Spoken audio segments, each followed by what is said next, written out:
Hello there, and I'm going to be walking through the strategy I used for the Karazhan chess event on the Horde side. Now it just so happens that this is the same exact strategy that you would use on the Alliance side, but since the pieces look different, figured I would do a Horde video using a strategy I found from somebody who did an Alliance version, and I'll post that in the description below because I want to give credit where credit is due. So here we go. Obviously, the first thing you're going to want to do is start the event up. So the first thing you do is go talk to the war chief, start the event, and then do the buff. At this point, what you're going to do is position your pieces. Now you want to take this pawn and position and move him up one space. Then you want to go to the other side and move that pawn up one space. Basically, you're doing a mirror of the other side.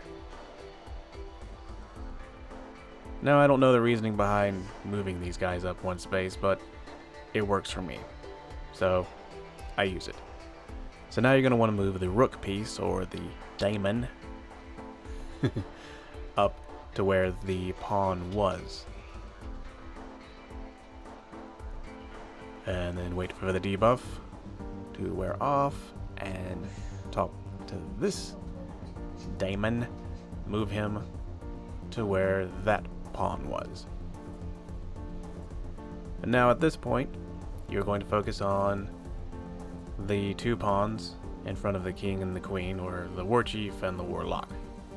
Move them up one space. And the reasoning behind that is so when Medivh cheats, you can get your butt out of the fire. Yep, here we go, move him up. Now normally with this, every time I've done this fight up until this point, the king, the opposing king, was kind of getting up into the action. If you'll notice, he hasn't even moved yet, which kind of throws my strategy off just a little bit, but it still works nonetheless. Now, standing in the fire, gonna get my warlock out of the fire. And I'm gonna go talk to war chief, say, get your butt out of the fire. Yep. Move. And while I'm at it, I'll just toss that buff out there. So now I'll disengage from him, jump back down, go back, talk to the warlock, and you will see that the king, the opposing king, has still not moved, and he's just back there talking to Mr. Wizardface. So I improvise here. Normally I'd be attacking the king non-stop, but he's out of range. So in this case, what I want to do is attack the pawns that are in the vicinity of the war chief.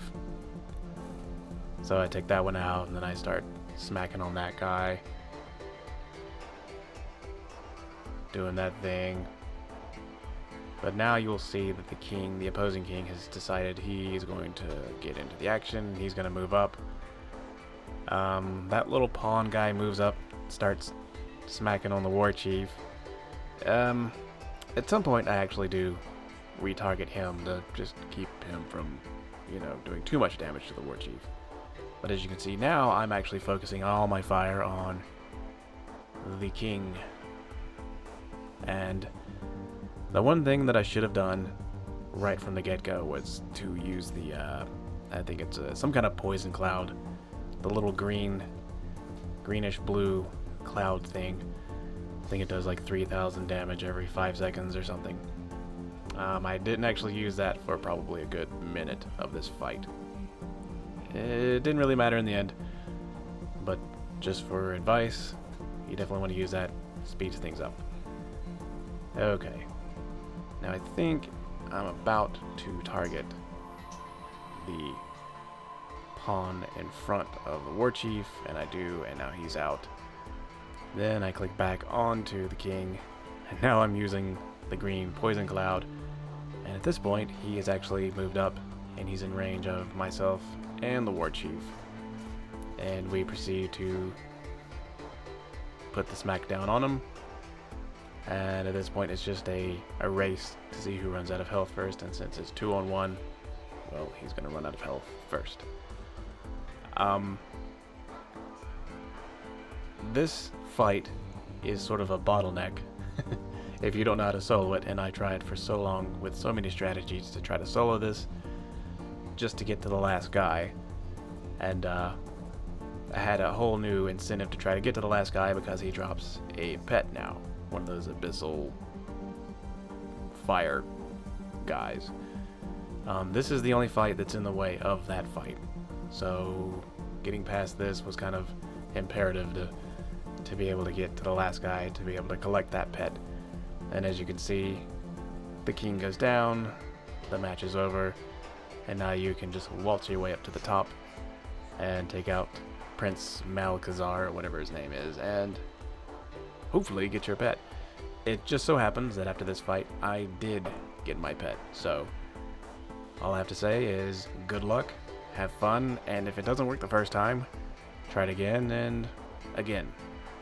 And eventually it will work, because it's worked for me twice in a row. So until next time, I bid thee farewell.